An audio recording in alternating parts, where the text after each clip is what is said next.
जैसे कि मेरी मदर का जो कंट्रीब्यूशन है, मैं तो कहूँगी कि 100% है। मेरी नर्चरिंग और जो भी मेरे थॉट्स हैं वो मेरी मदर से ही आए हैं। उन्होंने पटाखे वगैरह फोड़े और दिवाली जैसा माहौल मेरे लिए 15 अक्टूबर को ही आ गया। दिवाली से पहले एक दिवाली आ गई। तो मैंने सिलाई बुनाई करा के कैसे भी पढ़ाई करी और वैसे नहीं था पहले कुछ भी। ऑब्वियस सी बात है, आपको भी कई लोगों ने डिमोटिवेट तो किया होगा कि जो भी स्टूडेंट्स हैं, अगर आपके आसपास वो तैयारी कर रहे हैं तो प्लीज़ आप उन्हें पहले डिमोटिवेट ना करें। क्या करते हैं हम उस समय बच्चे को एक तरह से थोड़ा डाउन कर देते हैं, तो वो नहीं करना चाहिए, जो कि हमारी समाज को थोड़ी सी अपनी सोच को बदलने की बहुत ज़्यादा आवश्यकता है। बहुत बोले भाई शादी कर दो, कुछ ही नहीं डरा, पर मैं बोली शादी तो जब भी करूँगी जब पैरों पर खड़ी कर दूंगी, चाहे प्राइवेट ही नौकरी करे खुद का हाथ से। पर जब पैरों पर खड़ी हो जाएगी, मैंने बहुत धक्का खाया। मेरे 5 साल की शादी कर दी थी। 5 साल की? हाँ, तो मैंने बहुत धक्का खाया जीवन में, तो मैं बेटी को नहीं खाने दूंगी वह। तो हमें ये देखकर उदाहरण भी देने चाहिए एक दो गाँव में कि देखो, अगर आप गर्ल चाइल्ड को पढ़ाते हो तो वो काफ़ी कुछ कर सकती है। मेरा माँ बाप 5 साल की शादी कर दिए थे, तो फिर गरीब घर था, तो शाम की खाना खा लेता, तो सुबह का आस नहीं थी भाई सुबह मिलेगा। तो मैंने 15 दिन भूख प्यास से भी रिया था। सबसे बड़ो धन होवे आजकल तो बेटिया खेला में, पढ़ाई में, सब कुछ में आगे जा रही है। और आपा ही को अबारी ब्याह कर देंगा तो या आगे कहीं भी कौन कर पावली। अति छोटी उम्र में ब्याह करवा के पाछा आगे की परिस्थितियां भी कौन समझ पावली। कुछ लोग ये भी बोलते होंगे हमें तो पता ही था हो ही जाएगा, जो पहले कहते हैं कि नहीं हो पाएगा। हाँ, ये तो होता है, ये बहुत सच बात है। तो उन स्टूडेंट्स के लिए मैं यही कहना चाहूँगी कि अगर आपके पास रिसोर्सेज बहुत कम है तो आप सेल्फ स्टडी को चूज़ करें। और लोग कहते हैं कि आर्ट्स मत लो, साइंस में जाओ या फिर कुछ अच्छा लो। आर्ट्स को कोई इतना, ह्यूमैनिटीज़ को इतना लोग अप्रिशिएट ही नहीं कर रहे। तो ऐसा आपके साथ भी कुछ हुआ? जी, जैसे कि मैंने आपको बताया कि 10th के जस्ट बाद ही बहुत फोर्स किया गया, अगर तू पागल है, ये ले रही है, ये सब्जेक्ट्स नहीं लेने चाहिए। तो कभी ऐसा हुआ कि आपने जो चीज़ें ग्रुप में डिस्कस की वो ही जाके आप देख रहे हो कि पेपर में आ गई और ऐसा लगा कि हाँ ये तो मैंने उसी दिन डिस्कस किया था? जी, ये ज़रूर होता है कि जब हम वही चीज़ें प्रिपेयर कर रहे होते हैं और उनमें से कुछ आ जाता है तो क्लिक करता है। संघर्षों से डर के कभी नौका पार नहीं होती और कोशिश करने वालों की कभी हार नहीं होती। ये लाइनें इस वक्त बिल्कुल सटीक बैठती हैं हमारे साथ मौजूद प्रियंका पर, जिनकी उम्र है महज 22 वर्ष और इन्होंने इस साल का जो आरएस एग्ज़ाम है वो फर्स्ट अटेम्प्ट में इसमें सफलता हासिल की है। और इनकी सफलता ने पूरे परिवार का माहौल एकदम खुशनुमा बना दिया है। ये इन्हीं का हार्डवर्क है, इनकी मेहनत है, इनकी कंसिस्टेंसी है, जिन्होंने इतना मुश्किल एग्ज़ाम, राजस्थान का सबसे मुश्किल एग्ज़ाम पहले अटेम्प्ट में पास किया है और इसमें सफलता हासिल की है। अब इसके बारे में क्या उनकी जर्नी रही, कैसे उन्होंने खुद को कंसिस्टेंट रखा, कैसे इस एग्ज़ाम की तैयारी की, ये पूरी बातें हम खुद प्रियंका से ही जानेंगे कि वो अपनी जर्नी बताएं, शेयर करें स्टूडेंट्स के साथ कि कैसा उनका ये सफ़र रहा। तो चलिए शुरू करते हैं। नमस्कार प्रियंका। नमस्ते। कैसी हैं आप? बहुत बढ़िया। तो पहला क्वेश्चन तो मेरा आपसे यही रहेगा कि जैसे इस बार आरएस का जो रिज़ल्ट है वो दिवाली से ठीक 5 दिन पहले आया, तो जिस वक्त ये रिज़ल्ट आया ऑब्वियसली आपने तैयारी की है, आपको अंदाज़ा तो होगा कि किस तरह का आपका रिज़ल्ट रहने वाला है। तो जब रिज़ल्ट आया तो क्या आपने खुद रिज़ल्ट देखा? और मेरा पर्सनल जो क्यूरियोसिटी में ये क्वेश्चन है कि उस वक्त आप क्या कर रही थी और कहाँ थी जिस वक्त ये रिज़ल्ट आया? जी, जैसे कि 14 को ही आने वाला था रिज़ल्ट, तो थोड़ा डिले हो गया एक्चुअली, तो 15 को ये रिज़ल्ट आया और सबको बहुत क्यूरियोसिटी थी, जैसे मुझे भी थी।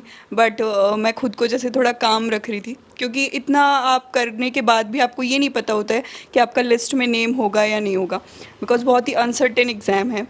सो जब मैंने रिज़ल्ट, मतलब बहुत ही मेरे को क्यूरियोसिटी तो थी, मैं पूरे टाइम फ़ोन पर ही बैठी थी। फिर जैसे ही रिज़ल्ट आया तो नोटिफिकेशंस बहुत सारे आने लगे, तो जैसे ही मैंने पीडीएफ खोला, अपना रोल नंबर सर्च किया, तो जब वो हाईलाइट हुआ तो मतलब एक बहुत ही मिक्स सी फीलिंग थी। मैं इमोशनल भी हो गई थी थोड़ा सा, क्योंकि फ़र्स्ट अटैम्प्ट था और ऐसा मेरा बैकग्राउंड रहा है कि कोई भी हमारे यहाँ ऐसा है नहीं, तो मुझे लगा कि ऐसा होना मेरे लिए एक ड्रीम जैसा ही था। तो मतलब एक मिक्स फीलिंग थी। ऐसा है नहीं, इसका ये कहने से आपका मतलब कि आपके परिवार में अभी तक कोई सरकारी नौकरी में या सिविल सर्विसेज में अभी तक एनरोल्ड नहीं है, आप पहली हैं जो इस क्षेत्र में या इस लाइन में अभी आई हैं? जी, जैसे कि इस क्षेत्र में भी कोई नहीं है और कोई भी हमारी फैमिली में गवर्नमेंट सर्विस में भी नहीं है, तो इसलिए सभी के लिए बहुत प्राउड फीलिंग थी, क्योंकि मैंने ये प्रिपरेशन की और तो सबको ऐसा लगा कि मतलब बहुत ही एक बड़ा अचीवमेंट मैंने अचीव किया है, सो ऐसा रहा। बिल्कुल हम ये मान रहे हैं बहुत बड़ा अचीवमेंट है। और इसके अलावा जैसे कि दिवाली से पहले ही रिजल्ट आया था, तो इतने साल का जो स्ट्रगल था, जो क्योंकि इतना मुश्किल एग्ज़ाम ये है, बहुत अनसर्टेन है जैसे कि आपने बोला, तो बिल्कुल ये मुझे बताने की ज़रूरत नहीं है कि दिवाली कितनी ज़्यादा अच्छी हो गई होगी रिजल्ट के बाद। तो क्या रिएक्शंस, मैं ये जानना चाहती हूँ क्योंकि मैं आपकी मदर को भी पर्सनली जानती हूँ, फैमिली को भी, तो क्या क्या रिएक्शंस, उनके फर्स्ट रिएक्शन हम जानना चाहेंगे, कैसा उन्होंने रिएक्ट जैसे कि मेरी मदर का जो कंट्रीब्यूशन है, मैं तो कहूँगी कि 100% है। मेरी नर्चरिंग और जो भी मेरे थॉट्स हैं वो मेरी मदर से ही आए हैं। मदर जो हैं, हम 2 भाई बहन हैं, तो मदर जो हैं वो गर्ल्स को हमेशा प्राउड रखती हैं। वो मानती हैं कि गर्ल्स भी बहुत कुछ कर सकती हैं, तो उन्होंने मुझे किया, तो उनका तो 100% रोल रहता है मेरी इस जर्नी में। तो सबसे ज़्यादा जो एक फीलिंग थी प्राउड वाली, वो मदर के लिए थी। बाकी फैमिली मेम्बर्स भी काफ़ी हैप्पी थे, जैसे कि मेरा ब्रदर है और भी फैमिली मेम्बर्स हैं, जैसे कि मेरे कज़न्स हैं, उन्होंने पटाखे वगैरह फोड़े। और दिवाली जैसा माहौल मेरे लिए 15 अक्टूबर को ही आ गया, दिवाली से पहले एक दिवाली आ गई। और इसके अलावा ज़ाहिर सी बात है कि एग्ज़ाम का जैसे ही रिज़ल्ट आया, बहुत सारे लोग मिलने भी आए होंगे। कई बार जब हम तैयारी करते हैं तो बहुत सारे लोग कुछ नेगेटिव भी बोल देते हैं कि नहीं होगा या नहीं सिलेक्शन हो पाएगा, क्योंकि आजकल छोटी मोटी नौकरियों में भी हम देखते हैं स्कैम्स भी हो जाते हैं या पेपर डिले होते हैं या सेंटर अलोकेट होने में बहुत प्रॉब्लम होती है। तो ऑब्वियस सी बात है, आपको भी कई लोगों ने डीमोटिवेट तो किया होगा। तो जब ये रिज़ल्ट आया, उसके बाद जब वो लोग घर आए, कितने लोग मिलने आए, फिर क्या उनकी क्या प्रतिक्रिया रही?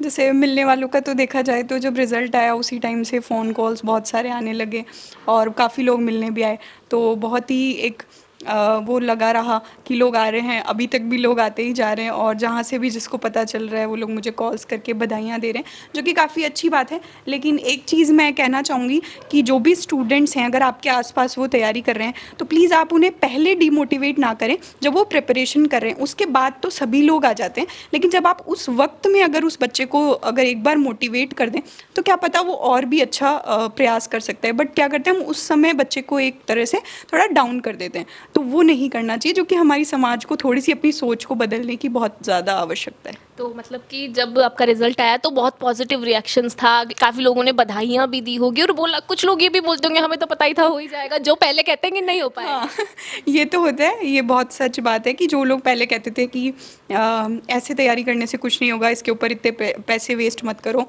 आप वो पैसे कहीं और लगाओ। तो मम्मी को तो बहुत पहले से ये था कि नहीं, ये कहीं ना कहीं कुछ करेगी, और अगर मैं ये प्रिपरेशन करवाती हूँ तो और कुछ भी नहीं तो ये एक अच्छी इंसान बनेगी, और अगर ये कुछ प्राइवेट सेक्टर में भी जाती है तो वहाँ भी बहुत कुछ अच्छा करेगी। लेकिन लोगों को लगता है कि लड़कियों पर पैसे जो हैं वो वेस्ट करने जैसा है, बट ऐसा नहीं है। तो मैं लोगों को यही कहना चाहूँगी, जो लोग पहले कहते थे वो समझ जाएंगे कि आप प्लीज़ गर्ल्स को ऐसे ना समझें, वो कुछ ना कुछ तो अच्छा कर ही लेंगी। अगर गवर्नमेंट सर्विस भी नहीं करती हैं तो अगर लड़की फाइनेंशियली, अगर इकोनॉमिकली अगर सेटल होती है तो उसका एक अलग ही कॉन्फिडेंस होता है, जो कि हमें बनाने देना चाहिए गर्ल्स को भी। बिल्कुल। तो अगर हम अब थोड़ा इस बातचीत में आगे बढ़ते हैं, तो मेन मुद्दा है कि बहुत सारे बच्चे अब जो आगे आगामी आरएस के एग्ज़ाम आने वाले हैं उसके लिए प्रिपेयर कर रहे होंगे, उन्हें गाइडेंस, कुछ ऐसे बच्चे भी होते हैं जिनके पास गाइडेंस नहीं होता है। अब कुछ के अगर फैमिली में गाइडेंस है बट कुछ के पास नहीं है, तो इस इंटरव्यू के माध्यम से हम यही चाहेंगे कि आप बच्चों को जो आगे तैयारी करने वाले हैं उनको कुछ टिप्स दें कि मतलब किस तरह से वो प्रिपेयर कर सकते हैं। जैसे कि आपने सही कहा कि कई लोगों के पास गाइडेंस नहीं होता है, जैसे मेरे पास भी कोई गाइडेंस नहीं था, क्योंकि पेरेंट्स जो हैं वो, मेरे पेरेंट्स जो हैं अनएजुकेटेड हैं, वो बिल्कुल भी पढ़े लिखे नहीं है, तो उन्हें तो ये भी नहीं पता था कि मैं कौन से एग्ज़ाम की तैयारी कर रही हूँ। जब स्टार्टिंग में बताया जाता था तो मदर फादर तो कह देते थे कि कोई एग्ज़ाम की तैयारी कर रही है, उन्हें ये नहीं पता था कि मैं किस एग्ज़ाम की तैयारी कर रही हूँ, ये एग्ज़ाम होता क्या है। तो उन स्टूडेंट्स के लिए मैं यही कहना चाहूँगी कि अगर आपके पास रिसोर्सेज बहुत कम है तो आप सेल्फ स्टडी को चूज़ करें, और सेल्फ स्टडी जो है वो आप बेसिक जो NCERT की बुक्स हैं वहाँ से आप कवर करें। सबसे पहले आप सिलेबस, PYQs उनको स्टडी करें बहुत अच्छे से, और फिर आप बहुत सारी टेस्ट सीरीज़ हैं जो कि आपको मिल जाएंगी, मार्केट में अवेलेबल होती हैं, आप वो प्रेफर कर सकते हैं। बहुत सारी कोचिंग के नोट्स को आप यूज़ कर सकते हैं विदाउट कोचिंग लिए बिना ही, और जिसके पास रिसोर्सेज अच्छे हैं कोचिंग कर सकते हैं, या जिनका कोई साइंस बैकग्राउंड है और जिनको बेसिक अंडरस्टैंडिंग नहीं है तो वो कोचिंग भी ज्वाइन कर सकते हैं। जैसे कि मैंने स्प्रिंग बोर्ड से किया था, तो वहाँ से आप कर सकते हैं, काफ़ी अच्छा है, और वहाँ के नोट्स वगैरह भी अच्छे हैं। तो अगर आप कोचिंग नहीं कर सकते तो केवल नोट्स को पढ़ सकते हैं, और बाकी जो बेसिक बुक्स हैं NCERT वगैरह वहाँ से आप कर सकते हैं। यानी कि जो स्टूडेंट्स हैं वो अपने अकॉर्डिंग जैसा भी उनको नीड लगे कि अगर उन्हें कोचिंग की ज़रूरत है या वो अगर उनकी बेसिक्स क्लियर है तो सेल्फ स्टडी से भी एग्ज़ाम निकाल सकते हैं। ऐसा कुछ नहीं है कि कोचिंग के साथ ही ये पेपर निकाला जा सकता है। और इसके अगर हम शुरू से हम अगर प्रियंका को थोड़ा सा जाने तो क्या प्रियंका शुरू से ही इतनी इंटेलिजेंट थी? अब पहले तो हम स्टार्ट करते हैं आपकी प्रारंभिक शिक्षा से कि शुरुआत आपने कहाँ से पढ़ाई की, 12th में क्या कैसा रहा, क्या इंटरेस्ट थे? जैसे मैंने पास ही के हमारे पास में ही एक स्कूल है, वहाँ से मैंने अपनी प्राइमरी एजुकेशन कंप्लीट की है। तो शुरुआत से आप जयपुर से ही अपनी शिक्षा जारी रख रही हैं? जी, यहीं से बिलोंग करते हैं और यहीं से मैंने अपनी स्कूलिंग कंप्लीट की। जैसे कि 10th में भी मैं मतलब स्टार्टिंग से, जैसे कि आपने अभी पूछा, मेरिटोरियस स्टूडेंट ही रही थी। तो 10th में भी मेरे को काफ़ी अच्छे परसेंटेज थे, 90% मैंने स्कोर किया था। तो सबका ये था कि जैसे पेरेंट्स, मैंने आपको पहले बताया, कुछ जानते नहीं थे, तो सब लोगों का ये था कि साइंस दिलाओ, बट मेरा ये था कि मुझे सिविल सर्विसेज में ही जाना है। तो मैंने आर्ट्स बैकग्राउंड को चूज़ किया और फिर 12th में मैंने जो स्टेट है उसमें फर्स्ट रैंक सिक्योर की। मुझे इंदिरा प्रियदर्शनी अवार्ड मिला। एक बार अगर आप अपनी परसेंटेज, क्योंकि मुझे पता है, अगर आप अपनी परसेंटेज बताना चाहे 12th में कितनी रही थी, क्योंकि आप मेरिट होल्डर थी, फर्स्ट आपका रैंक था एंड आपको सम्मानित भी किया गया था, तो आपकी परसेंटेज अगर आप बताना चाहें 12th की। जी, 97.60 थी मेरी परसेंटेज। बिल्कुल। और प्रियंका, इसके अलावा अगर मैं पूछूं, आपने बताया कि यहाँ से आपने अपना ये स्कूलिंग की है, उसके बाद तो एक सवाल और हो जाता है कि जब ये मेरी क्यूरियोसिटी है, मैं आपसे पूछ रही हूँ कि जब हम अच्छे स्कोर करते हैं, स्पेशली हमारे यहाँ पे जब हम बढ़िया मार्क्स लाते हैं, तो लोग कहते हैं कि आर्ट्स मत लो, साइंस में जाओ या फिर कुछ अच्छा लो। आर्ट्स को कोई इतना, ह्यूमैनिटीज़ को इतना लोग अप्रिशिएट ही नहीं कर रहे हैं। तो ऐसा आपके साथ भी कुछ हुआ? जी, जैसे कि मैंने आपको बताया कि 10th के जस्ट बाद ही बहुत फोर्स किया गया, तू पागल है, ये ले रही है, ये सब्जेक्ट्स नहीं लेने चाहिए, आर्ट्स में क्या रखा है, क्या करेगी आगे। तो ये था, बट मेरा सिविल सर्विसेज में जाने का था। और जैसा कि मैंने पहले बताया कि सिविल सर्विसेज के लिए मुझे लगा कि जो सब्जेक्ट्स मुझे बाद में पढ़ने पड़ेंगे उसमें एक बार बेसिक अंडरस्टैंडिंग मेरी हो जाए। तो जो मेरा फर्स्ट अटैम्प्ट में क्लियर होने का जो वो है, तो बेस मेरा यहीं से 12th। ये रीज़न है कि शुरू से ही आप ह्यूमैनिटीज़ में ज़्यादा एंगेज रही। जी जी। ठीक है। इसके अलावा अगर हम, जैसा कि आपने अपनी प्रारंभिक शिक्षा के बारे में बात की कि आपने आर्ट्स ली शुरू से ही, तो ये आपका पहला अटेम्प्ट था, जैसा आपने हमसे बातचीत की है, पहले अटेम्प्ट में आपने एग्ज़ाम पास किया है। जी, तो एग्ज़ाम्स, अगर थोड़ा सा आप हमें प्रोसीजर बताना चाहें कि क्या प्रोसीजर था, आपने जब इसका फॉर्म भरा, कितने साल आपको प्रिपरेशन को हो गए हैं, थोड़ी सी वो जर्नी अगर आप शेयर करना चाहें। जैसे कि 12th के बाद मैंने महारानी कॉलेज से ग्रेजुएशन अपनी कंप्लीट की 2022 में।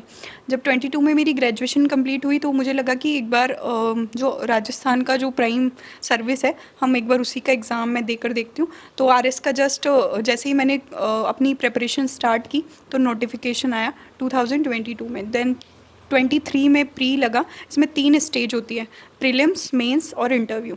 तो सब में ही एक एक साल लग गया, काफ़ी लंबी ये वैकेंसी हो गई। तो 23 में जैसे प्री हुआ और 24 में मेंस हुआ, 25 में अभी इंटरव्यू कंप्लीट होकर रिजल्ट आया फाइनली। तो बेसिकली लगभग 3 साल से ऊपर इसको हो चुके हैं, 3 साल से आप इसके लिए प्रिपेयर कर रही थी जी। तो जैसा आपने बोला कि 3 स्टेजेस, 3 बेसिकली राउंड्स होते हैं, प्री, मेंस और उसके बाद इंटरव्यू।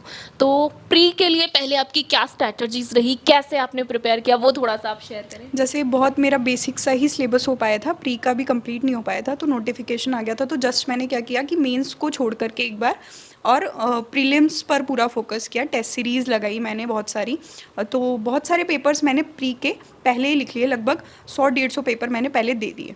तो उससे क्या हुआ कि मेरी एक प्रैक्टिस बन गई कि मैं इतने टाइम में अपना पेपर तो कंप्लीट कर लूँगी। तो जैसे ही प्रीलिम्स आया तो वो काफ़ी अच्छे मार्जिन से मेरा कंप्लीट क्लियर हो गया। उसके बाद मेंस जब आया तो मैंने मेंस के लिए पढ़ना स्टार्ट किया, क्योंकि मेंस में थोड़े से सब्जेक्ट चेंज हो जाते हैं और ये एक सब्जेक्टिव टाइप का मेंस हो जाता है। तो वहाँ पर आपको रिटन प्रैक्टिस और ये सब ज़्यादा करना पड़ता है, हिंदी इंग्लिश भी इसमें ऐड हो जाता है, तो फिर वहाँ भी आपको कमांड रखनी होती है। तो ठीक है, जैसा आपने बोला कि प्री में आपने ज़्यादा टाइमिंग पे फोकस किया कि एटलीस्ट आपका पेपर टाइम से पूरा हो जाए, क्योंकि टाइम लिमिट ऑफ कोर्स इसमें होती होगी। इसके बाद मेंस की हमने बात की, तो मेंस में एक रिटन भी बहुत बड़ा फैक्टर है, बहुत important factor I can say. तो रिटन के आपने कैसे कैसे रिटन के लिए प्रिपेयर किया, क्योंकि काफ़ी ज़्यादा इसके बारे में आपके पास अगर कॉन्टेंट नहीं है तो आप क्या लिखोगे, तो क्या आपकी स्ट्रैटेजी रही, क्या आपने इसके लिए जैसे मैंने जो पहले के पेपर्स थे उनको निकाले, देखा कि कैसे क्वेश्चंस, किन टॉपिक से क्वेश्चन ज़्यादा आ रहे, तो वहाँ से मैंने पढ़ना स्टार्ट किया। फिर देखा कि जो पहले वाले जो प्रीवियस ईयर क्वेश्चंस थे, पहले मैंने उन्हीं को लिख कर देखा कि मैं पूरा टाइम में कंप्लीट कर पा रही हूँ या नहीं, क्योंकि यहाँ भी 4 पेपर्स होते हैं और वो लगातार 2 दिन में होते हैं, तो आपको एक दिन में 2 पेपर देने होते हैं। तो आपको लिखने की प्रैक्टिस बहुत अच्छी होनी चाहिए, तभी आप एक दिन में 2 पेपर्स लिख पाएंगे फॉर 3 आवर्स, तो वो बहुत लंबा हो जाता है। तो इसलिए फिर मैंने लिखने की प्रैक्टिस बहुत अच्छे से की उसके लिए, और कंटेंट जो था वो मैंने इनरिच किया, कहीं गूगल से किया, थोड़ा बहुत एनसीईआरटी से किया, जो मेरे नोट्स थे उनको मैंने और अच्छे से पढ़ा। ओके, मेन सोर्स आपके गूगल हो गया, एनसीईआरटी हो गया, और कुछ स्टूडेंट्स न्यूज़पेपर का भी बहुत ज़्यादा सहारा लेते हैं, वो आपने किया? जी, जैसे न्यूज़पेपर पढ़ने की मेरी आदत बचपन से ही है, तो जैसे मैं स्कूल में भी जाती थी तो न्यूज़पेपर डेली पढ़ती थी, वो आदत मेरी बनी हुई थी। बट इसमें न्यूज़पेपर का इतना रोल नहीं रहा, क्योंकि करंट अफेयर्स मैंने वैसे ही कोई क्लासेस से इससे कंप्लीट किया। बट हाँ, न्यूज़पेपर आपको कहीं ना कहीं हेल्प करता है, जैसे कि मैंने बताया 4th पेपर हिंदी इंग्लिश होता है, तो जो न्यूज़पेपर है उसमें वर्क पहेली आती है, क्रॉसवर्ड्स, तो मैं वो हमेशा से भरती हूँ, तो उसमें जो हिंदी है वो काफ़ी अच्छी हो जाती है। तो वहाँ से एक विलोम शब्द जो कि किसी को नहीं आ रहा था, तो वो एक्चुअली वहाँ से कवर हुआ मेरा। तो हिंदी से? कहीं ना कहीं न्यूज़पेपर आपको सपोर्ट करता है, आप इंगेज रहते हो न्यूज़ से कि आपके अराउंड क्या चल रहा है। तो बेसिकली जो हिंदी की वोकैब जो होती है या शब्दावली हम बोलेंगे, वो आपको न्यूज़पेपर से काफ़ी हेल्प की कि आप उसको ज़्यादा इम्प्रूव कर पाए? जी, वो न्यूज़पेपर से मेरी काफ़ी अच्छी हो गई। ओके, इसके अलावा जैसा कि आपने बताया भी कि इंग्लिश और हिंदी मेंस में जाके ऐड ऑन हो जाती है। अब हिंदी तो फिर भी इतना ज़्यादा फोबिया नहीं है राजस्थान में, लेकिन इंग्लिश बहुत बड़ा फोबिया हो जाता है, क्योंकि कुछ स्टूडेंट्स मैंने भी देखे हैं कि इंग्लिश बड़ा ज़्यादा, स्पेशली जो हिंदी मीडियम के स्टूडेंट्स हैं, तो इंग्लिश को कैसे आपने टैकल किया? जैसे मैं खुद हिंदी मीडियम की स्टूडेंट हूँ, तो मेरे लिए भी वो एक ये स्ट्रेस का मैटर था, क्योंकि 120 मार्क्स की हिंदी होती है, 80 मार्क्स की इंग्लिश होती है। तो इंग्लिश में भी आपको एक वेल स्कोर करना पड़ता है, तभी जाकर आप ये क्लियर कर पाते हो। तो इंग्लिश के लिए मैंने जो बेसिक बुक्स थी उनको प्रेफर किया, और उसके लिए भी मैंने जैसे थोड़ा बहुत न्यूज़पेपर, इंग्लिश न्यूज़पेपर को थोड़ा पढ़ने का स्टार्ट किया, कुछ नॉवेल्स पढ़े इंग्लिश के, ताकि मेरी इंग्लिश थोड़ी अच्छी हो जाए। और वैसे रिटर्न और वो सब प्रैक्टिस, जैसे मैंने स्कूल टाइम से मेरे को इंग्लिश का काफ़ी शौक था, तो वो मेरी वहाँ से बेटर होती गई। बिल्कुल। तो इसके साथ ही अगर हम तैयारी की बात कर ही रहे हैं कि कैसे आपने तैयारी की, तो जैसे कि आपने लाइब्रेरी ज्वाइन की थी, जी। तो यहाँ पे अगर आपने लाइब्रेरी ज्वाइन की है, तो हम देखते हैं कि जो मेनली जो लाइब्रेरी ज्वाइन करने वाले स्टूडेंट हैं, उनका बेसिकली एक सर्कल होता है कि वो लोग groupism in a positive way, okay, बहुत ज़्यादा नेगेटिव वे भी होता है, बट ग्रुपिज्म बच्चे करते हैं। जो लोग एक एग्ज़ाम की तैयारी कर रहे हैं, वो एक अपना सर्कल बनाते हैं, आपस में डिस्कस करते हैं कि कैसे हम रिटर्न की प्रिपरेशन करें, कैसे हम इंटरव्यू या जो भी प्रोसेस है। तो इस चीज़ ने क्या आपका कोई ग्रुप था? अगर था तो आपको कैसे उसमें हेल्प मिली? जैसे मेरा बहुत बड़ा ग्रुप तो नहीं था, बट हमारी लाइब्रेरी में हम 2 ही स्टूडेंट्स थे जिनका प्रीलिम्स क्लियर हो चुका था, तो मेंस में हम लोग साथ में प्रिपेयर करते थे। तो मैं उनका नाम भी लेना चाहूँगी, दीपेंद्र भैया, जो कि उन्होंने मेरे को बहुत सपोर्ट किया, क्योंकि उन्होंने पहले भी एक बार प्रिपेयर कर रखा था एसआई के लिए, तो उनका बैकग्राउंड अच्छा था जीके में उसमें, तो उन्होंने मेरे को काफ़ी हेल्प की। हम लोग एक दूसरे के आंसर्स चेक कर लेते थे, एक दूसरे से डिस्कस कर लेते थे, तो वो काफ़ी फ़ायदेमंद रहता है। और एक जो पॉजिटिव हमारा जो था कंपटीशन, तो वो रहा कि लाइब्रेरी पहले कौन आएगा, टाइम से कितनी देर कौन ज़्यादा पढ़ता है, तो वो काफ़ी competition in a positive way, ना कि किसी को पीछे खींचना, आगे उठाना, ताकि हम साथ में ग्रो करें। जी। तो हमारा साथ में अच्छा रहा कि टेस्ट कौन बेटर लिखता है, कौन आंसर बेटर लिखता है, तो जो आंसर बेटर लिखता है एक दूसरे से शेयर कर देना, तो एक पॉजिटिव वे में अच्छा रहा, और उनका भी फाइनली सिलेक्शन हुआ, तो एक बहुत अच्छी इसी साल उनका सिलेक्शन हुआ है? जी। ठीक है। इसके बाद जैसे आपने बोला, तो एक क्वेश्चन और है कि अगर आपने साथ में प्रिपेयर किया, आपने ग्रुप में साथ में एक लोगों को मदद की, साथ में कंपटीशन, पॉजिटिव कंपटीशन, तो कभी ऐसा हुआ कि आपने जो चीज़ें ग्रुप में डिस्कस की वो ही जाके आप देख रहे हो कि पेपर में आ गई, और ऐसा लगा कि हाँ, ये तो मैंने उसी दिन डिस्कस किया था? जी, ये ज़रूर होता है कि जब हम वही चीज़ें प्रिपेयर कर रहे होते हैं और उनमें से कुछ आ जाता है तो क्लिक करता है जस्ट। ऐसा आपके साथ हुआ? जी, बिल्कुल हुआ। प्रीलिम्स में भी हुआ और मेंस में भी हुआ, और इंटरव्यू में भी जैसे हम लोग ये पूछते थे आपस में कि क्या क्वेश्चंस कर सकते हैं, तो 1-2 क्वेश्चंस मेरे रिपीट हुए वहाँ पर, तो तो एक दो क्वेश्चन अगर आप बताना चाहेंगे, अगर आपको याद हो कोई एक आधा क्वेश्चन जो आपका रिपीट हुआ, जो आपने डिस्कस किया और आपका वहीं इंटरव्यू में आ गया हो। जैसे इंटरव्यू में हम लोग डिस्कस करते थे कि मुझसे क्या पूछा जा सकता है, तो मेरे को भैया ने दिया था क्वेश्चन कि आपसे ही पूछा जा सकता है कि आपने ग्रेजुएशन की है महारानी कॉलेज से, तो वहाँ पर आप क्या कमियाँ देखती हैं और क्या सुधार कर सकती हैं आप।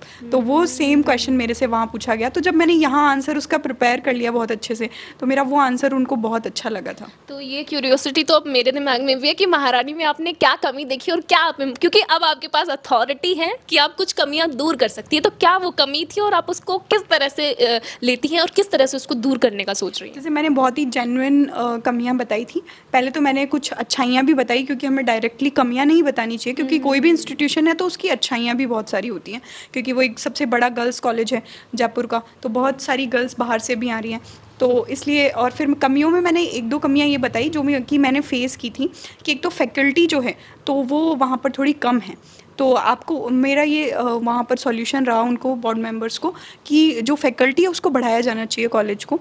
दूसरा कि इलेक्शंस जैसे वहाँ पर होते थे तो उनको रेगुलरली करना चाहिए, बीच में एक बार बंद कर दिया गया था। रेगुलरली साल में एक बार इलेक्शन होता है, तो अगर मैं सही हूँ, अगर गलत हूँ तो प्लीज़ मुझे बताइए। साल में एक बार इलेक्शन होता है, तो ऐसा आप बोल रही है कि बीच में बंद कर दिया था, तो क्या वो एक साल के लिए डिले हुआ था या कैंसिल आउट हो गया? नहीं, डिले हो गया था बीच में, तो इसलिए फिर वो जो वर्क कल्चर है जो गर्ल्स के बीच में बना रहता है, अगर आपके पास एक अध्यक्ष होती है तो वो छात्रों की बातें अच्छे से रख पाती हैं, तो वो नहीं था। तो मेरे को लगा कि ये होना चाहिए, क्योंकि पॉलिटिक्स के थ्रू फिर कोई अगर स्टूडेंट रुचि रखता है तो वो आगे भी पॉलिटिक्स में जा सकता है।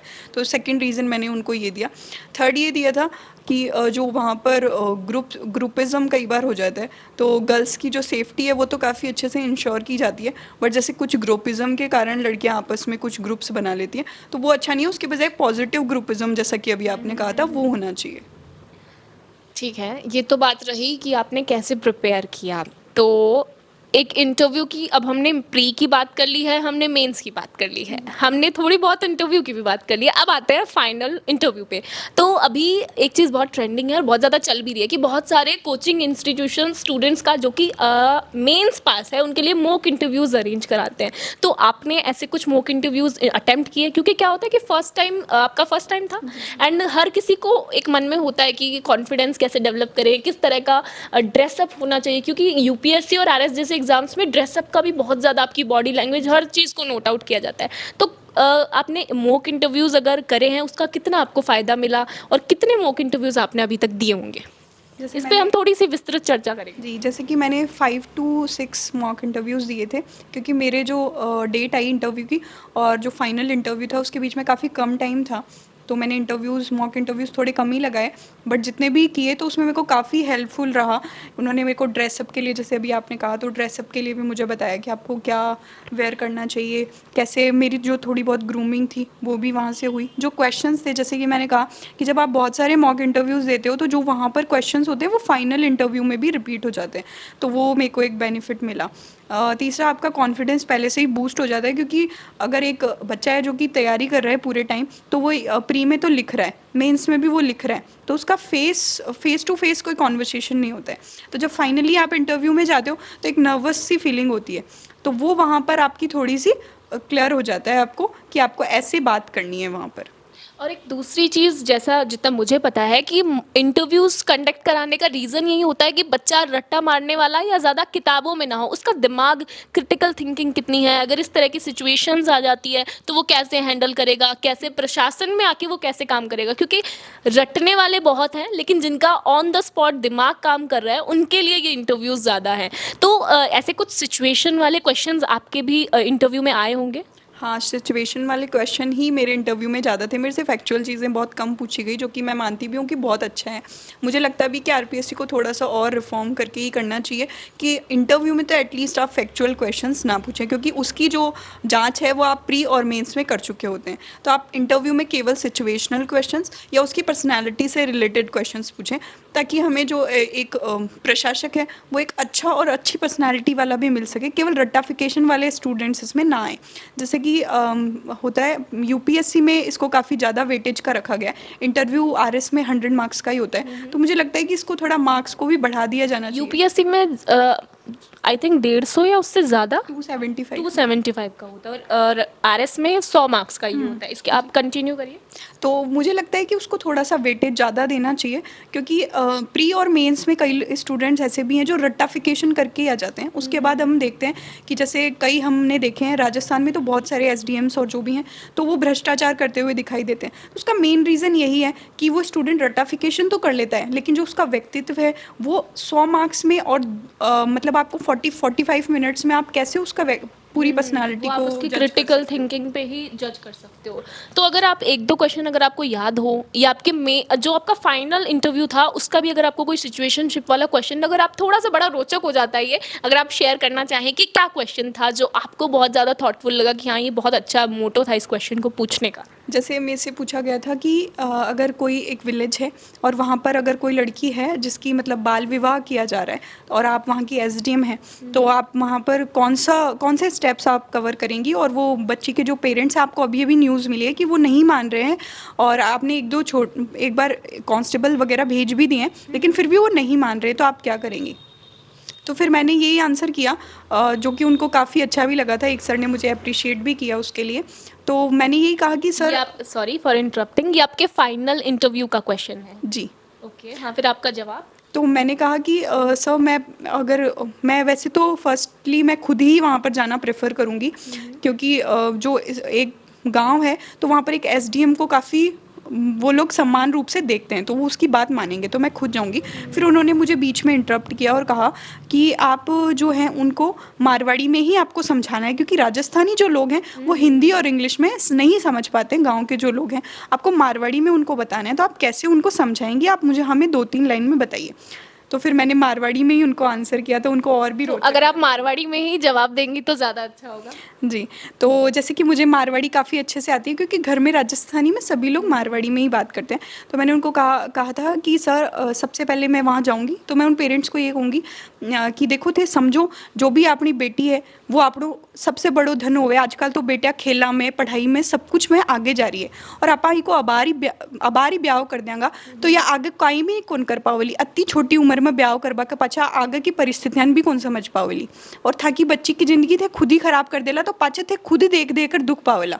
तो इससे बढ़िया है कि थे इन्हें पढ़ाओ और भी बाद में ही की शादी करो। तो उन्होंने कहा कि अगर वो आपकी इस बात से नहीं सहमत होते हैं तो आप क्या करेंगे। तो मैंने कहा कि सर मैं बताना चाहूँगी कि देखो सरकार बहुत सारी योजना चला रही है जी। मैं थाने बेटी की पढ़ाई के लिए भी खर्चो देवे, सब ब्याह के लिए भी बाद में खर्चो देवे, तो थे ब्याह जद करो जद सरकार पीसा देवे, तो खुद का पीसा क्यों खराब करो। तो उस बात को लेकर वो समझ जाएंगे। तो उन्होंने कहा वेरी गुड। तो ये थोड़ा सा फैक्चुअल बात आपने बोली। हाँ ठीक है, तो ये आपको भी ऐसा लगता है कि ये बहुत अच्छा और थॉटफुल क्वेश्चन था, स्पेशली राजस्थान में चाइल्ड मैरिज में आई थिंक बहुत टॉप पे है राजस्थान। तो यहाँ पे ज़्यादा यही सिचुएशन है जिस पे अभी भी हम बहुत ज़्यादा प्रोग्रेस कर चुके हैं, है ना। लेकिन क्या होता है कि जो राजस्थान के कुछ हिस्से हैं जो पिछड़े हुए हैं, वहाँ पे अभी भी चाइल्ड मैरिजेस हो रही है। ठीक है, और उसका सबसे अच्छा मुझे लगता है यही सॉल्यूशन है, जो कि मैंने इंटरव्यू में भी कहा। मैंने सिर्फ कहने के लिए नहीं कहा, ये एक जो है सबसे बेस्ट आप एडवाइस किसी को भी दे सकते हो। जैसे मैं कहती हूँ कोई एसडीएम भी नहीं, अगर आप अपने आसपास ऐसा कुछ होते हुए देखते हैं तो आप जागरूक एक नागरिक होने के नाते भी उन लोगों को समझाओ कि जो गवर्नमेंट है वो इस गर्ल चाइल्ड के लिए कितना कुछ कर रही है। आपको पढ़ाने के लिए पैसा देती है, आपको उसकी शादी के लिए भी पैसा देती है, इवन आपको उसके ट्रांसपोर्ट के लिए, अगर वो बच्चा पढ़ने में अच्छा है, जैसे कि मुझे खुद इंदिरा प्रियदर्शनी अवार्ड के थ्रू स्कूटी और 1 लाख रुपए मिले। तो अगर स्टूडेंट कुछ अच्छा करता है तो माँ बाप को बहुत अच्छा लगता है। जैसे कि मेरे पेरेंट्स को भी काफ़ी अच्छा हुआ कि बेटी को जब हमने पढ़ाया तो उसने हमें इकोनॉमिकली भी सपोर्ट किया। 1 लाख रुपए एक आम परिवार के लिए बहुत बड़ी बात होती है। और अगर आपको ट्रांसपोर्ट सुविधा मिल जाती है, तो जैसे स्कूटी मिली तो उससे मैं अपना कॉलेज जा पाई, तो वो एक बहुत ही चेंज हो जाता है। तो हमें ये देखकर उदाहरण भी देने चाहिए 1-2 गाँवों में कि देखो अगर आप गर्ल चाइल्ड को पढ़ाते हो तो वो काफ़ी कुछ कर सकती है। बिल्कुल। और इसके अलावा अगर हमने बात की है तो देखो आरएस बहुत मुश्किल एग्ज़ाम है, बहुत बड़ा एग्ज़ाम है। काफ़ी लोग, बहुत सारे स्टूडेंट्स तो इसका सपना भी नहीं देखते हैं, क्योंकि वो कहते हैं it is out of their like boundary से या उनके एक्सपर्टीज से ज़्यादा। बहुत कम लोग होते हैं जो ये स्टेप लेते हैं, इतना साहस करते हैं कि हम इस एग्ज़ाम में बैठेंगे। बहुत सारे बच्चे तो अटेम्प्ट ही नहीं देते हैं। ठीक है, और फिर हमारी सोसाइटी में जहाँ पे स्पेशली एक लड़की होना, मिडिल क्लास फैमिली में लड़की होना, जहाँ पे जैसे कि आपने बोला कि फैमिली में ज़्यादा एजुकेटेड लोग नहीं हैं, तो वहाँ पे अगर आप किसी एजुकेटेड फैमिली से हो तो वहाँ पे लोग बहुत ज़्यादा इस चीज़ को समझेंगे कि पढ़ाई का, लेकिन अगर आप वैसी फैमिली में से नहीं आते तो वो आपकी बातें इतनी ज़्यादा नहीं समझ पाएंगे। तो बिल्कुल जाहिर सी बात है कि आपके साथ बहुत सारी चुनौतियाँ भी रही होंगी, काफ़ी लोगों ने डीमोटिवेट, पेरेंट्स को भी स्पेशली हम तो देख रहे हैं कि पेरेंट्स को भी रिश्तेदार आके कहते हैं कि लड़की पे पैसा लगा रहे हो, या फिर क्यों इतना टाइम बर्बाद करना, शादी कर दो, टाइम निकल रहा है, या जो भी है। तो पहले तो इस बात पे आएंगे कि रिश्तेदारों ने, या फिर नॉट ओनली रिश्तेदार बट सोसाइटी ने ऐसी कुछ बातें अगर पेरेंट्स को कही हो, तो पेरेंट्स पर आपकी मम्मी बहुत ज़्यादा आपके लिए, जैसे आपने बोला कि रोल मॉडल है, बहुत ज़्यादा आपको सपोर्ट किया है, तो उन पे इन बातों का क्या असर पड़ा, उन्होंने इस चीज़ को कैसे लिया, क्या आप तक ये बातें आई? जैसे कि मैंने कहा कि मेरी मदर बहुत ही स्ट्रॉन्ग रही हैं स्टार्टिंग से ही, क्योंकि स्टार्टिंग से सब लोगों का ये था कि एक लड़का हो गया तो काफ़ी है। तो मेरी मदर का सपना था कि मेरे को एक गर्ल चाइल्ड हो।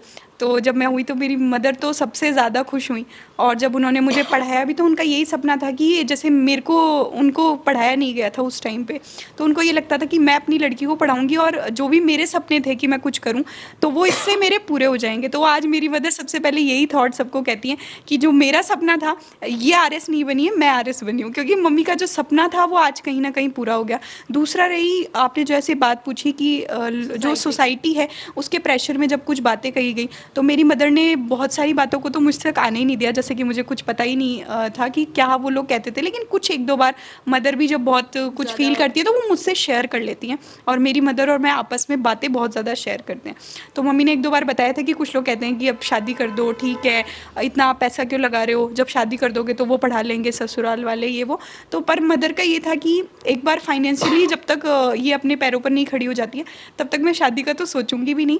और फिर उसके बाद इसके खुद की इच्छा है कि जब एक बार ये सर्विस में आ जाए उसके बाद जब ये कहती है तब मैं शादी का सोचूंगी। तो वो तो अभी भी कहती है कि तेरे को अगर आईएएस का करना है तो वो कर, तब तक मैं तेरी कोई शादी वादी नहीं करूँगी। तो मदर का काफ़ी सपोर्ट रहा। मदर का काफ़ी सपोर्ट रहा है, पर कभी कभी पेरेंट्स भी ड्रेन्ड आउट हो जाते हैं, वो भी इतनी बातें सुनते हैं तो कभी कभी वो शेयर कर देते हैं, पर एज सच उन्होंने आप पे बहुत ज़्यादा प्रेशर नहीं दिया कि आप पढ़ाई छोड़ दो या फिर शादी कर लो, ऐसा कुछ आप पे शुरू से ही प्रेशर नहीं था।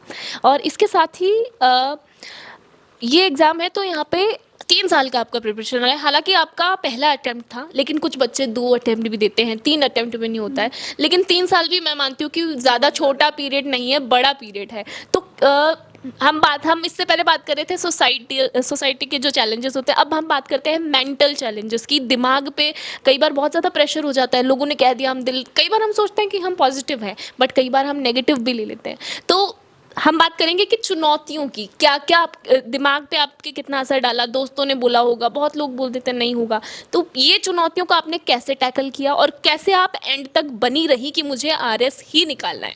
जैसे आपने अभी कहा कि बहुत लोग बोलते थे कि नहीं हो पाएगा, नहीं हो पाएगा, और फर्स्ट अटेम्प्ट में तो किसी का होता ही नहीं है। तो ये तो मुझे बहुत बार सुनने को मिला कि फर्स्ट अटेम्प्ट में तो होता ही नहीं है।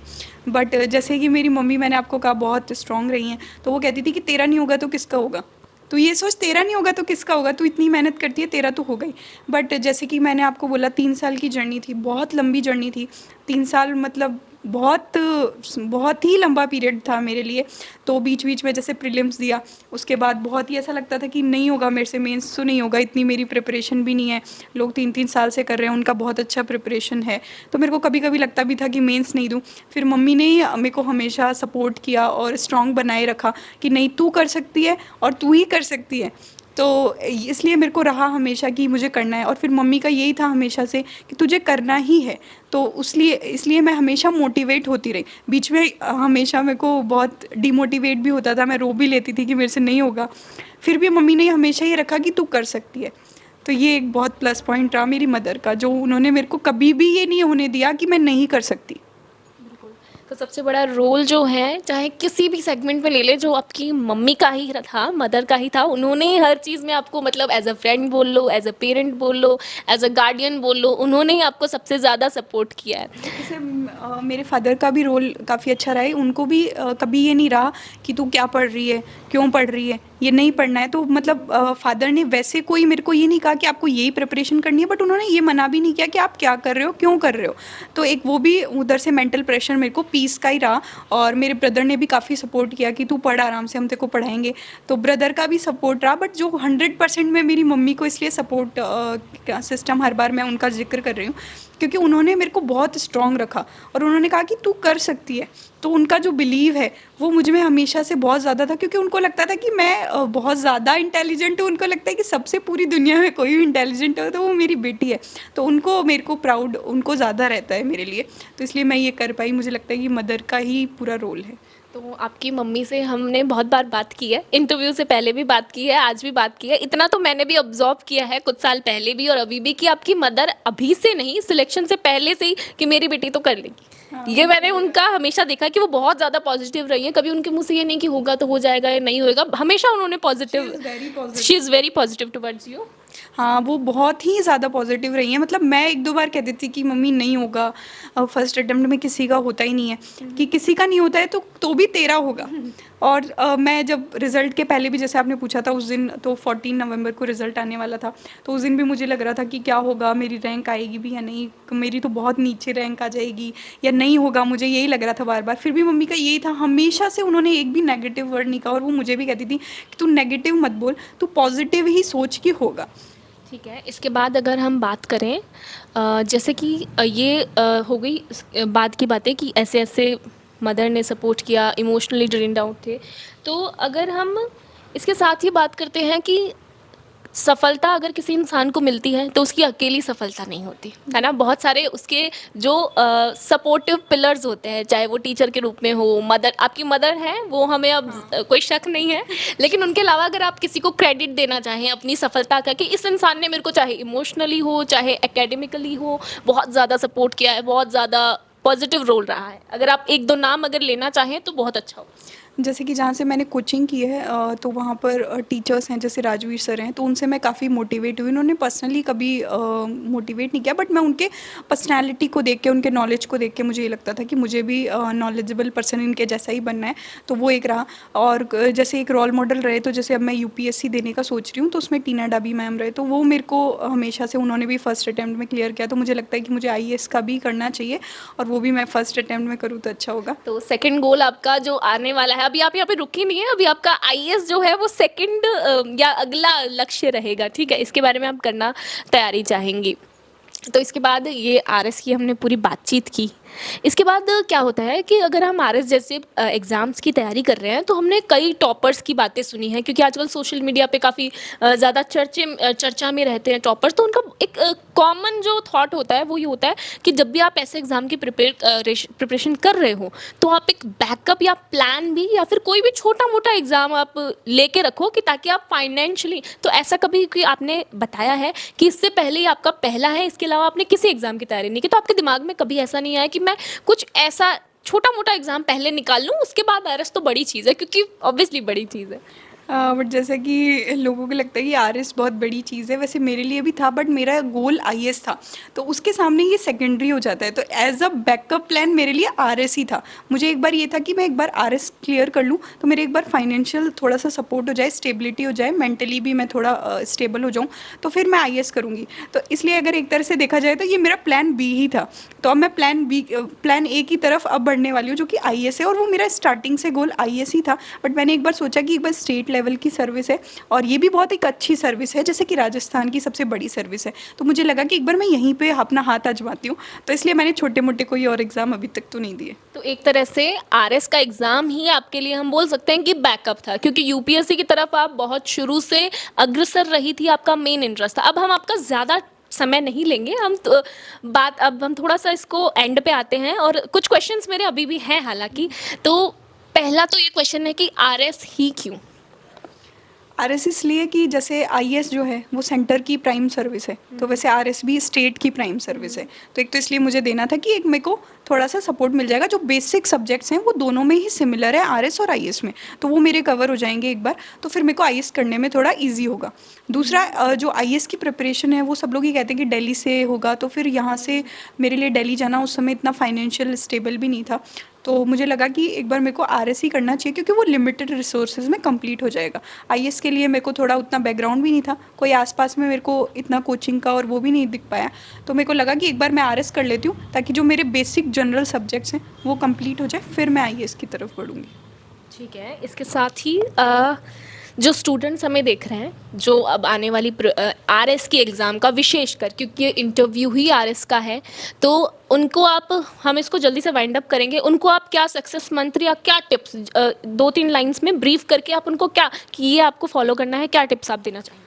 मेरी टिप्स यही रहेंगी। फर्स्टली तो ये रहेगा कि जो भी स्टूडेंट्स आरएस के लिए प्रिपेयर कर रहे हैं, वो प्लीज़ अपने माइंड को एक बार तो आरएस के ही प्रति रखें। जैसे कि अभी आपने कहा प्लान बी, ये सी, ये नहीं होना चाहिए आपको। अगर आप आरएस के लिए प्रिपेयर कर रहे हैं तो आप अपना 100% आरएस को ही दीजिए, क्योंकि जब आप एक बार एक तैयारी, जैसे कि कहते भी हैं कि 2 नाव में पैर रखा हुआ व्यक्ति कभी भी सवार अगर हो रहा है तो वो सफल नहीं होगा। तो इसलिए मेरे को लगता है कि एक बार में आप एक ही चीज़ करिए। जैसे कि मेरे को आईएएस करना था, बट मेरे को एक बैकअप प्लान चाहिए था, तो मैंने आरएस को रखा, लेकिन तब मैंने आरएस ही रखा, मैंने आईएएस का कोई अटेम्प्ट अभी तक नहीं दिया। अब मैं जब आईएएस करूँगी तो मैं केवल आईएएस ही करूँगी। तो ये था। तो आपको फर्स्टली तो एक ही गोल रखना है, आप चारों तरफ गोल्स में मत भटकिए। लेकिन अगर आपकी आरएस की बहुत अच्छी प्रिपरेशन है तो उससे सिमिलर ही एक एसआई का एग्ज़ाम होता है, जो कि अभी अप्रैल में होने वाला है 26 में, तो आप वो दे सकते हैं, क्योंकि वो बहुत ही सिमिलर है टू आरएस के जैसा ही है बिल्कुल। तो आप वो एक दे सकते हैं बैकअप प्लान के लिए, मैं वो एक आपको सजेस्ट करूँगी। एक मेरी टिप ये रहेगी प्रीलिम्स के लिए, तो कि आप बहुत सारे टेस्ट लगाइए, बेसिक बुक्स को पढ़िए, बहुत अच्छे से अपना जो जनरल चीज़ें हैं उनको कंप्लीट करिए, आपका पेपर टाइम से कंप्लीट हो जाए। प्रीवियस ईयर क्वेश्चंस को आप बहुत अच्छे से करिए, उनको सबको सॉल्व करिए, ताकि आपकी एक बेसिक अंडरस्टैंडिंग आपको पता चल जाए कि आरपीएससी क्वेश्चंस कहाँ से पुटअप कर रहा है। ये आपको प्रीलिम्स के लिए रखना चाहिए। मेंस के लिए ये आपका होना चाहिए कि जो बेसिक सब्जेक्ट्स हैं, जैसे कि एथिक्स है, छोटे सब्जेक्ट्स हैं 20-20 मार्क्स के, जैसे मैनेजमेंट है, लॉ है, स्पोर्ट्स है, तो उनमें भी आप बहुत अच्छे से जितना भी आपका नोट्स है या जो भी आपकी एनसीईआरटी बुक्स हैं वहाँ से आप कवर कर लीजिए। पॉलिटी जैसे है तो वो आप लक्ष्मीकांत से पढ़ सकते हैं, एनसीईआरटी से आप कवर कर सकते हैं। नोट्स अगर आप बेसिक कहीं से यूज़ करना चाहते हैं तो वो भी कर सकते हैं। आप मैटर में ये मत रहिए कि आपको एक ही कोचिंग के नोट्स पढ़ने, आप सब तरफ से नोट्स और जो भी आपके हैं तो आप कहीं से भी लेने में झिझकिए मत, जहाँ से आपको जो मिलता है वहाँ से लीजिए। और इंटरव्यू के लिए तो मैं यही कहना चाहूँगी, आप पहले प्री मेंस को करिए, क्योंकि लोग, मैंने देखा है ज़्यादातर स्टूडेंट डायरेक्ट इंटरव्यू पहले इंटरव्यू कि हमें इंटरव्यू के लिए क्या करना है। तो उनकी बस एक जनरल नॉलेज के लिए मैं ये बता दूं कि इंटरव्यू का आपको पहले सोचना ही नहीं है, क्योंकि जब आप प्री मेंस के लिए पढ़ते हैं तो आपका बहुत सारा नॉलेज वहाँ से गेन हो जाता है, तो फिर आपको बोलने में ज़्यादा समस्या नहीं होती है, वो आप मॉक इंटरव्यू के थ्रू इनरिच कर सकते हैं। बट जो आपकी पढ़ाई का जो गोल है वो आप प्री और मेंस के टाइम पे बहुत अच्छे से कर लें, ताकि इंटरव्यू में आपको कोई प्रॉब्लम नहीं आने वाली है। जो आपकी रियल पर्सनैलिटी है वो चेक होती है इंटरव्यू में, तो आपको उसमें ज़्यादा कुछ करना भी नहीं है। इंटरव्यू में बस आपको एक बेसिक नॉलेज होना चाहिए, आपकी बहुत ही पॉजिटिव अप्रोच होनी चाहिए, आप कोई भी झूठ या ब्लफ वहाँ पर ना करें, क्योंकि वो बहुत सीनियर और इनोसेंट रहना और ट्रूथफुल रहना वहाँ पे ज़्यादा, क्योंकि जैसे कि आप प्रशासक बनने जा रहे हैं, अगर आप आगे भी यहाँ ही अगर आप बहुत ब्लफ करते हैं तो आप आगे भी जाके ब्लफ करेंगे, तो जनता आजकल सब समझती है, सब जानती है, सबको पता है क्या सही है क्या गलत है। तो आपको ब्लफ नहीं करना है, आपको बहुत ही मतलब एक तरह से आपको हम्बल रहना है। जो भी आपकी व्यक्तित्व है आपको उसी को शो करना है, उसमें कुछ भी फेरबदल नहीं करना है। ठीक है प्रियंका, अब हम इस इंटरव्यू को वाइंड अप करेंगे एक लास्ट क्वेश्चन के साथ। तो अब आप एक आरएस का एग्ज़ाम आप क्लियर कर चुकी हैं, आपके पास अथॉरिटी है, आरएस आपको बनना था, इसके बाद आप आईएएस को एम कर रही हैं। अब एक चीज़ जो कि इस एग्ज़ाम का ही मेन मुद्दा है, जिसके लिए आपको ये एग्ज़ाम दिलाई जाती है कि आप सोसाइटी में, राजस्थान में चेंज ला सके, तो एक चेंज ये बता के हम इस इंटरव्यू को वाइंड अप करेंगे कि आप क्या चेंज करना चाहेंगे, आपका फर्स्ट क्या होगा कि मैं ये चीज़ ज़रूर राजस्थान में चेंज करना चाहूँगी और ये बहुत बड़ी प्रॉब्लम है हमारे यहाँ पे। तो इसके साथ हम इसे वाइंड अप करेंगे। जैसे कि सबसे पहले तो मैं यही चेंज करना चाहूँगी, जो गर्ल्स एजुकेशन है वो राजस्थान में बहुत ही कम है। तो एक मैं कह सकती हूँ कि एक मैं रोल मॉडल भी उनके लिए इस्टेब्लिश हो जाऊँगी। जो स्कूल्स हैं हमारे यहाँ, एजुकेशन का बहुत लैक है, तो अगर आपकी एजुकेशन, जैसे केरल और जो साउथ स्टेट्स हैं वहाँ पर एजुकेशन काफ़ी अच्छा है, तो वहाँ पर आपके पास जॉब्स है, क्रिएशन बहुत अच्छा है। तो एक एजुकेशन जो है वो बेसिक पिलर है। हमारे यहाँ बेरोजगारी भी बहुत ज़्यादा है, तो उसका मेन रीज़न यही है कि यहाँ के स्टूडेंट्स जो हैं एजुकेशन बहुत ठीक से नहीं हो पा रहा है। तो प्रॉपर एजुकेशन के लिए मैं करूँगी कि प्रयास कि गर्ल चाइल्ड और बॉय दोनों ही बराबर एजुकेशन, अच्छे से उनको एजुकेशन मिल सके। और दूसरा ये रहेगा कि जो भी योजनाएं हैं, जैसे कि गवर्नमेंट की जितनी भी स्कीम्स हैं, तो उनको जो नॉर्मल लोग हैं जनता, आम जनता जो है उन तक पहुंचाने का प्रयास करूं, और जैसा मेरा हम्बल बैकग्राउंड रहा है वैसा ही मैं लोगों के प्रति हमेशा वैसा ही रखूं मेरा जो व्यवहार है। तो ये था प्रियंका का इंटरव्यू। महज 22 साल की ये हैं जिन्होंने आरएस का एग्ज़ाम भी क्लैरिफाई किया है, उसमें ये सफलता प्राप्त की है। ये थी प्रियंका की कहानी जिसने कई लड़कियों को प्रेरित किया है। जो लड़कियां ऐसी, हमारे राजस्थान में ऐसे घर भी हैं जहाँ पे महिलाओं को, स्पेशली गर्ल चाइल्ड को ज़्यादा सपोर्ट नहीं किया जाता है, ज़्यादा उन पे पढ़ाई पे पैसा खर्च नहीं किया जाता है। प्रियंका उनके लिए एक मोटिवेशन है, एक प्रेरणा है। इनको देख के जो लड़कियां पढ़ना चाहती है या इस एग्ज़ाम में या फिर किसी भी, जैसा कि प्रियंका ने बोला, किसी भी सेक्टर में, चाहे वो गवर्नमेंट हो चाहे वो प्राइवेट हो, उन्हें फाइनेंशियली इंडिपेंडेंट होना बहुत बड़ी बात, बहुत ज़रूरी है। इसके साथ ही उन्होंने गर्ल चाइल्ड एजुकेशन पे भी बड़ी बातें कही, अपना पूरा जर्नी, अपने पूरे चैलेंजेस उन्होंने बताए। तो ये प्रियंका की कहानी थी। हम खटक के माध्यम से प्रियंका को बधाई देते हैं कि उन्होंने फर्स्ट अटेम्प्ट में ही अपना सफलता प्राप्त की। और ये इंटरव्यू हम वाइंड अप करते हैं। हमें उम्मीद है कि प्रियंका की कहानी से आप बहुत ज़्यादा इंस्पिरेशन लेंगे और अपने जीवन में बहुत कुछ अच्छा करेंगे। अभी हमने प्रियंका से बात की जिन्होंने अपनी पूरी जर्नी शेयर की, पूरे अपने जो भी इनकी जर्नी थी जो उन्होंने आरएस के लिए प्रिपेयर किया। अब प्रियंका की मम्मी हमारे साथ हैं जो हमें कुछ बातें बताएंगी प्रियंका के बारे में, या प्रियंका कैसी थी, किस तरह से उन्होंने प्रिपेयर किया, या जो कुछ भी वो बोलना चाहे। नमस्कार आंटी। नमस्कार। कैसे हैं आप? बहुत अच्छे हैं। बहुत अच्छे। ऑब्वियसली आप बहुत अच्छे होंगे अभी। तो वैसे तो हमने प्रियंका से पूछ लिया, लेकिन हम आपके मुंह से जानना चाहेंगे कि जब रिजल्ट आया क्या रिएक्शन था, कितनी खुशी हुई? बहुत खुशी हुई, और बचपन से ही मेरे को उम्मीद थी कि मेरा सपना पूरा बेटी करेगी। और बेटी ने किया? हाँ, बेटी ने पूरा किया। बेटी वाला से उदास हुई कि मेरा कम नंबर आया, पर मेरे को बहुत खुशी हुई कि आज पहली बार परिवार कमाई ने कुछ नाम कमाया। तो अब भी गांव से बहुत ज़्यादा फ़ोन आते हैं, ऐसे बोलते हैं आप ही बने हो। आपकी मेहनत थी पूरी। तो मैंने सिलाई बुनाई करा के कैसे भी पढ़ाई करी, और वैसे नहीं था पहले कुछ भी। मतलब पहले फाइनेंशियली इतना अच्छे नहीं थे, बट अभी आपने अपनी मेहनत से ज़्यादा सपोर्ट किया, फाइनेंशियली भी और इमोशनली भी। क्योंकि स्कूल में भी छोटी सी में डाली थी, तो 4 ही क्लास में 4 ही बच्चे थे। तो ऐसे बोलती थी मम्मी मेरी पढ़ाई नहीं होगी यहाँ, बेटा हो जाएगी, सब भगवान ने साथ देगा तो सब कुछ हो जाएगा। भगवान भी और मेहनत भी, सिर्फ भगवान नहीं मेहनत नहीं तो साथ देगा आता ही तो भगवान के लिए ही छोड़ रखा था भाई, भगवान जो करेगा जो अच्छा करेगा आपके लिए। और हमेशा बोलती थी नहीं मम्मी नहीं होगा, क्यों नहीं होगा, आपका ही नहीं होगा तो फिर किसका होगा, जरूरी है आपका। तो आपने जैसे बोला कि प्रियंका ने शुरू से आपने ज़्यादा सपोर्ट किया, जैसे भी या जिस तरह से भी, सबसे ज़्यादा। तो आंटी, जैसा कि पता है, हमने बात भी की है कि सोसाइटी में जो रिलेशन में लोग होते हैं, जैसा कि आपने बोला कि आपके परिवार में अभी तक कोई सिविल सर्विस में या सरकारी नौकरी में कोई भी अभी तक नहीं है, इतना एजुकेटेड, मतलब इतना बैकग्राउंड नहीं रहा है। तो आपको कभी किसी ने तो बोला होगा कि सरकारी नौकरी कहाँ है, कहाँ लगती है सरकारी, और फिर एसडीएम तो बहुत बड़ी बात है। तो क्या बोला आपने उनको? बहुत बोले भाई शादी कर दो, कुछ ही नहीं डरा, पर मैं बोली शादी तो जब भी करूँगी जब पैरों पर खड़ी कर दूंगी, चाहे प्राइवेट ही नौकरी करे खुद का हाथ से। पर जब पैरों पर खड़ी हो जाएगी, मैंने बहुत धक्का खाया। मेरे 5 साल की शादी कर दी थी। 5 साल की? हाँ, तो मैंने बहुत धक्का खाया जीवन में, तो मैं बेटी को नहीं खाने दूंगी। वह प्रियंका ने बोला भी है कि चाइल्ड मैरिज पे वो बड़ा सपोर्ट लेंगी। शायद ये भी एक रीज़न हो सकता है प्रियंका कि आपने मम्मी के जो स्ट्रगल्स थे वो देख के आप इसको ज़्यादा दूर करने में या प्रॉब्लम आप हटाने में। तो प्रियंका ने बोला भी है कि जो बच्चों की जल्दी शादी हो जाती है उसको लेके वो बहुत काम करने को लेकर इच्छुक है। मेरा माँ बाप 5 साल की शादी कर दिए थे, तो फिर गरीब घर था, तो शाम की खाना खा लेते, तो सुबह का आस नहीं थी भाई सुबह मिलेगा। तो मैंने 15 दिन भूख प्यास से भी रिया था। मतलब बहुत संघर्ष में जीवन निकला है, पर बहुत मेहनत की, और आज आपकी मेहनत बिल्कुल अच्छे से सफल हो गई है। और आपका पापा जी से काम भी लिया था मैंने। तो वैसे पापा, भी सब जब प्रियंका, ये मैं थोड़ी सी पर्सनल जा रही हूँ, बट जब प्रियंका का रिजल्ट आया, पापा ने 2 दिन तक प्रियंका, वो प्रियंका को भी अपनी डॉटर ही ट्रीट करते हैं कि मेरी बेटी है, हमारी बच्ची है। अगर वो लगी है तो वो कह रहे बेटा उसने बहुत अच्छा, इतनी, वो मेरे पापा शुरू से कहते थे कि हाँ, शुरू से प्रियंका तो लगी जाएगी, उसका कोई 10-20 रुपये का ही करे, अपन रोजीना का काम करती थी, घर का भी करती थी, उनका भी करती थी। तो 2-3 जगह से माल ले आती थी, पर सबका बनाती थी। रात को 2 घंटा सोती थी, फिर भी बनाती थी, रात को दिन को। मैंने ऐसे ठान लिया था भाई मैं कितना भी दुख पा लूं बट मेरे बच्चों को तो कुछ और कुछ बना के छोड़ूंगी। तो आज भगवान ने मेरी भगवान ने सुन अच्छा लिया पूरी आज। कर दी। दिवाली बहुत ज्यादा अच्छी हो गई है इस बार। सब अच्छा पूरी कर दी मेरी ने। बिल्कुल आंटी। तो प्रियंका मम्मी का सबसे बड़ा रोल है, ये हम देख चुके हैं, इसमें कोई शक की बात नहीं है। और रिश्तेदारों को आपने कैसे टैकल किया ये आपने बता दिया। अब मुझे वैसे पूछ की चिंता नहीं करी, कोई बात बोले भी ना तो डस्टबिन में कचरा डालते हैं ना वैसे डाल दी। मैं दिमाग में कभी नहीं लाई भाई वो ऐसे बोल दिया मेरे लिए, मैं कभी नहीं लाई दिमाग में।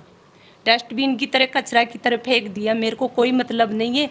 मेरे से और मेरा बच्चा से मतलब था मेरे को। दुनिया क्या कह रही है क्या नहीं कह रही है, एकली बेटी को किसी के साथ भेज रही है, कॉलेज भेज रही है, सारी रोक लगी थी परिवार में।